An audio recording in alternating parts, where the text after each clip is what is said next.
Hello everyone, Shane1288 here with your weekly RuneScape Bite for Monday, May 11th, 2020. As we do each week, we're going to have a look at the week's RuneScape update, and this week is the iOS closed beta. Just after 5 p.m. BST today, 1,000 beta slots went live and filled within the first minute. There's obviously huge demand for this beta, and if you've not been able to gain access to it, we'll have everything you need to know on this week's podcast. But first, a preview. The iOS closed beta is installed through Apple's beta program called Test Flight. The app install is simple, and after that, you just log in and you're playing the RuneScape that you know. My experience with RS Mobile is limited to about 10 minutes or so at RuneFest. So with that being said, it's been a long time since I interacted with it, and the user interface has changed quite a bit. Overall, the experience was smooth and easy to pick up on. The game feels good from a performance standpoint, but there are still some rough spots around the user interface and interaction models that the game employs.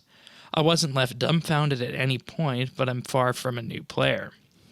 We'll dive deeper into it on this week's episode of the podcast, where we'll put it through its paces.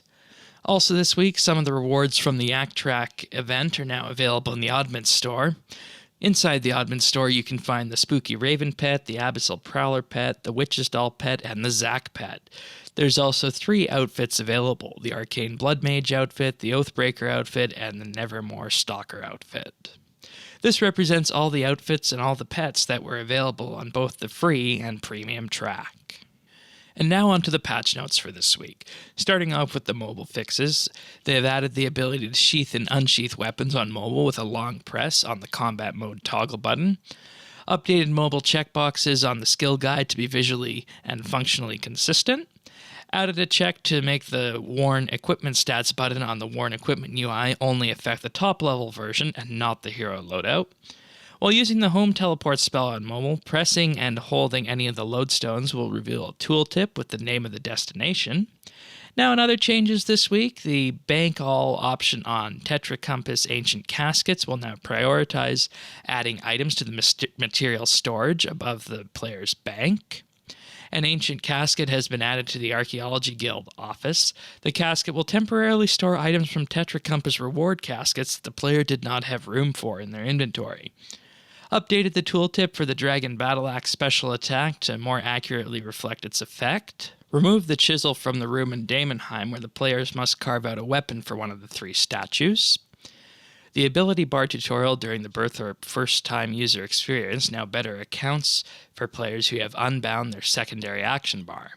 At the request of Clue Hunters, a teleport to Turiel's previous location in Taverley has been added to the spellbook. It currently uses the Trollheim teleport icon. This unlocks at level 19 magic and requires 3 air, 1 fire, and 1 law rune to teleport. Added the numerical percentage onto the corrupted debuff icon in the Sophonim Slayer dungeon. A pile of rubble that can be found during the Innocuous Lament quest was allowing players to acquire a large amount of extra fine sand at a much faster rate. A delay has now been added to put this in line with existing methods of obtaining sandstone. The old bank area location at the Ranch Out of Time has been moved to the new bank chest location, and finally the energized meteorite shard can now only be bought once until it is used. You can also refund the shard by talking to Ezreal with the shard in your inventory. That's it for the Weekly Bite. We'll be back this weekend with another full episode of RSBANDB Update right here on this YouTube channel.